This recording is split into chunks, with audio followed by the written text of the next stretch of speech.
हमारे पास organise crime से निपटने के लिए कानून है। महाराष्ट्र में मकोका है, गुजरात में गुजकोका है, आपके यहां गैंगस्टर एक्ट है, यूपी में गैंगस्टर एक्ट है। आप मुझे बताइए, धर्मांतरण से ज्यादा ऑर्गेनाइज क्राइम कोई है क्या? धर्मांतरण कोई एक इंडिविजुअल करता है क्या? पूरा नेटवर्क होता है। कोई जगह उपलब्ध कराता है, कोई पैसा देता है, कोई लिटरेचर देता है, कोई ब्रेन वॉश करता है, कोई पहचान छुपा के फंसाता है, कोई कुछ और करता है।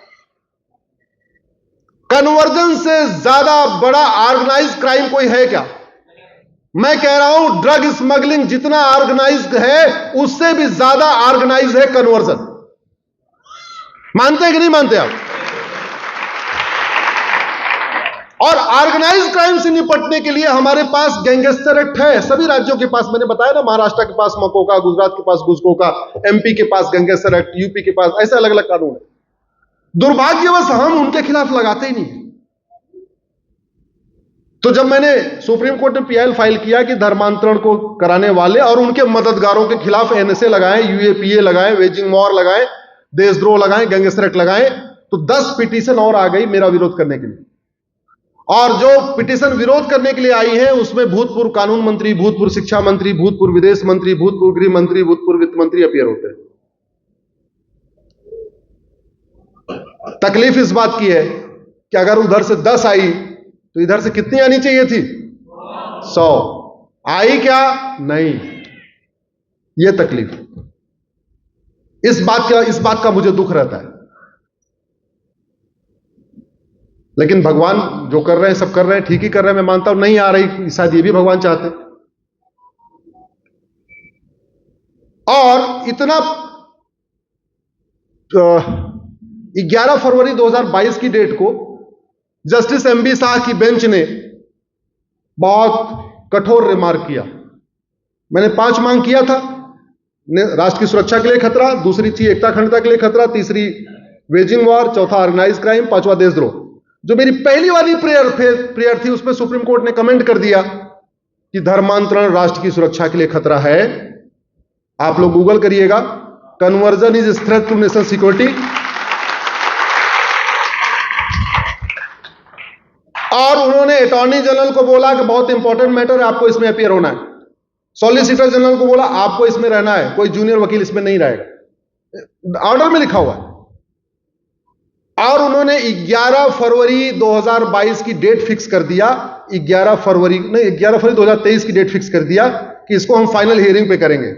जानते हैं क्या हुआ? फाइनल हियरिंग पे आने के पहले केस हंटिंग हो गई। केस हंटिंग समझते हैं? केस इधर इस बेंच से उस बेंच में चला जाए। वो केस ही वहां से खींच लिया गया। कितने स्ट्रांग लॉबी है, कितनी पावरफुल लॉबी है कि सुप्रीम कोर्ट में ये नियम है, हाई कोर्ट में भी ये नियम है। हालांकि हाई कोर्ट में रोस्टर चेंज होता रहा, सुप्रीम कोर्ट में रोस्टर चेंज नहीं होता। सुप्रीम कोर्ट में किसी जज ने पहली बार अगर केस सुन लिया तो जब तक वो रिटायर नहीं हो जाएगा, वो केस उसके साथ ही चलेगा। जब मैंने पीआईएल फाइल किया तो जस्टिस एमबी शाह साहब कोर्ट नंबर 7 में बैठते थे। कोर्ट नंबर 6 में आए, मेरा मैटर उनके साथ आया।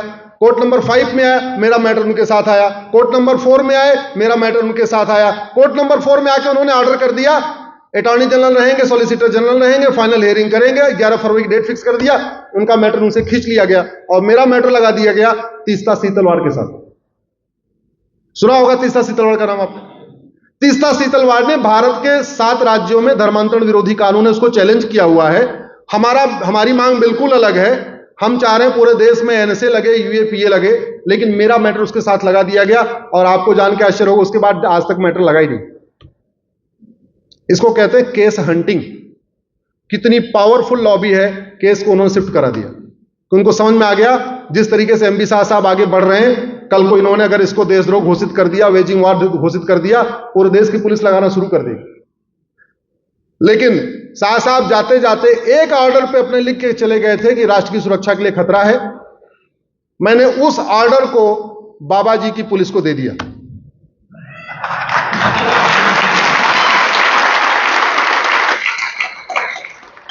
और उस ऑर्डर के सहारे यूपी में जब जब धर्मांतरण होता है, बाबा की पुलिस लगा देती है एनएसए।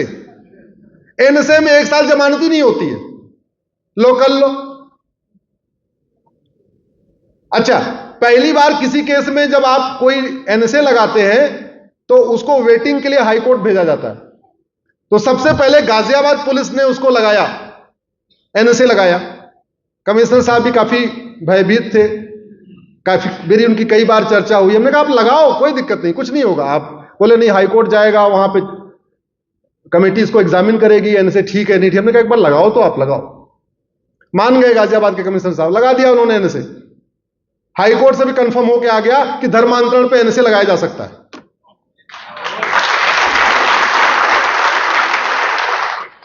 तो अब आपके अगर क्षेत्र में धर्मांतरण हो रहा है तो आपने यहां एसएसपी या जो कहते हैं डीसीपी जो भी है उनको पकड़िए, उनको बोले लगाओ भाई, लगाओ एनएसए। यूपी में एनएसए लग रहा है तो एमपी में क्यों नहीं लगना चाहिए? एमपी पीछे क्यों रहना चाहिए? जिस दिन भारत में धर्मांतरण कराने वाले मिशनरियों, जिहादियों और उनके मददगारों पे एनएसए, यूएपीए, वेजिंग वॉर, देशद्रोह और गैंगस्टर एक्ट लगना शुरू हो जाएगा, मैं गारंटी के साथ कहता हूं धर्मांतरण करने की किसी की जरूरत नहीं पड़ेगी। कितना भी उसको पैसा आएगा वो धर्मांतरण नहीं कराएगा।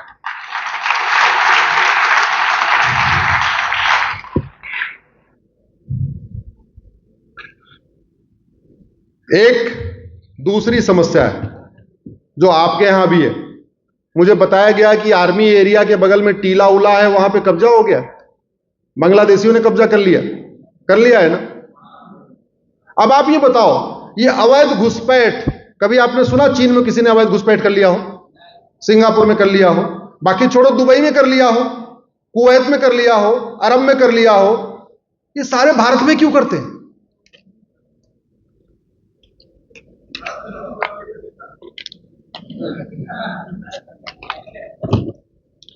याद रखिए, बीमारी डॉक्टर ठीक नहीं करता, बीमारी दवाई ठीक करती है।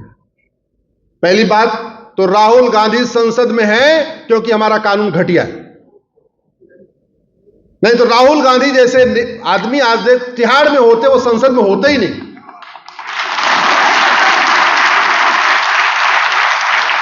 ये 1951 का रिप्रेजेंटेशन ऑफ पीपल एक्ट इतना घटिया है, एक पंजाब का खालिस्तानी संसद में पहुंच गया, एक कश्मीर का अलगाववादी संसद में पहुंच गया, जाति का जहर घोलने वाले संसद में जा रहे हैं, भाषा का जहर घोलने वाले संसद में जा रहे हैं, क्षेत्र का जहर घोलने वाले जा रहे हैं, सनातन धर्म को बांटने वाले संसद में जा रहे हैं। क्यों? क्योंकि कानून घटिया है।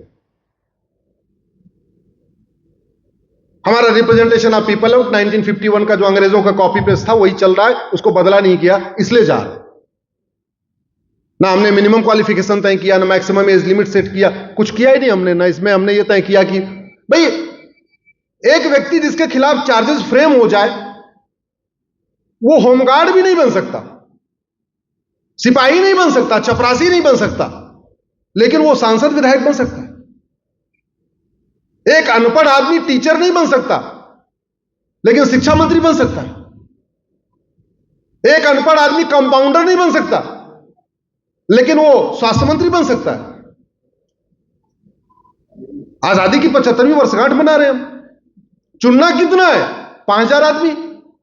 अरे पूरे भारत में 800 सांसद, 4200 विधायक, टोटल 5000 तो चुनने। क्या हम 5000 पढ़े लिखे लोग चुन नहीं पा रहे हैं क्या? और हमने समाज के ऊपर छोड़ दिया, समाज चुनने। अरे भाई कानून बनाओ ना, जो पढ़ लिख के आएगा उसको हम चुनेंगे। टीचर के लिए टीचर एलिजिबिलिटी टेस्ट हो सकता है, डॉक्टर बनने के लिए नीट हो सकता है, इंजीनियर बनने के लिए जेई हो सकता है।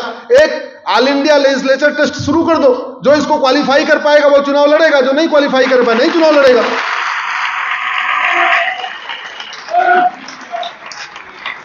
पांच साल में 5000 चाहिए। अरे उससे ज्यादा हम हर साल 10,000 12,000 तो मेडिकल में चुन लेते हैं पढ़े लिखे, उससे ज्यादा हम तो जेई में चुन लेते हैं, इंजीनियर बना लेते हैं। 5 साल में कम से कम 10,000 हम आईएएस चुन लेते हैं, और 5 साल में हम एक टेस्ट करके 5000 पढ़े लिखे लोग नहीं चुन पा रहे हैं, जिनको संविधान का ज्ञान हो, कानून का ज्ञान हो, भारत की संस्कृति का ज्ञान हो। ये सारे अनपढ़ अनाड़ी ठुल्ले टाइप के लोग चले आ रहे हैं वहां पे।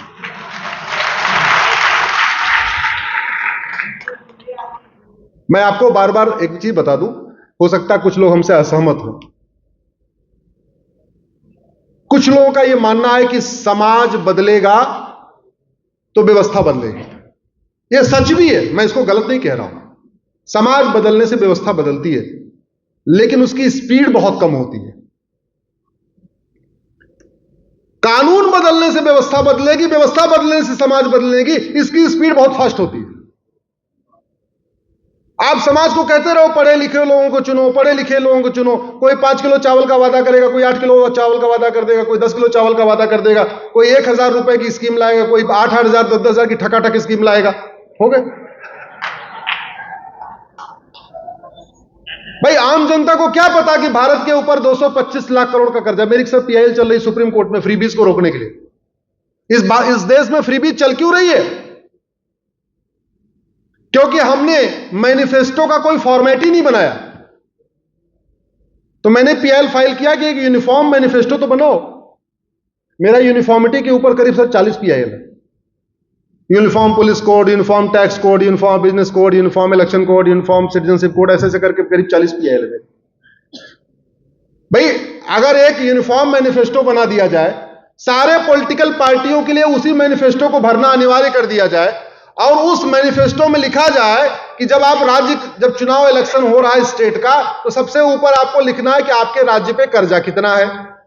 उसी में नीचे लिखना है कि आप वादा क्या क्या कर रहे हो, जो ये वादा कर रहे हो ये कितने लोगों को आप लाभ पहुंचाओगे, और जब लाभ पहुंचाओगे, मान लो आप स्कूटी का वादा कर रहे हो या जो भी वादा कर रहे हो, तो उसका बजट कितना आएगा। उसका बजट आएगा तो जो पुराना वाला 3 लाख करोड़ का कर्ज पहले ही चल रहा है, ये वाला कर्ज बढ़ेगा, उस कर्ज की भरपाई कैसे करोगे? एक यूनिफॉर्म मैनिफेस्टो कोड बना दो, मैं कह रहा हूं फ्रीबीज बंद हो जाएगी, बंद हो जाएगी फ्रीबीज।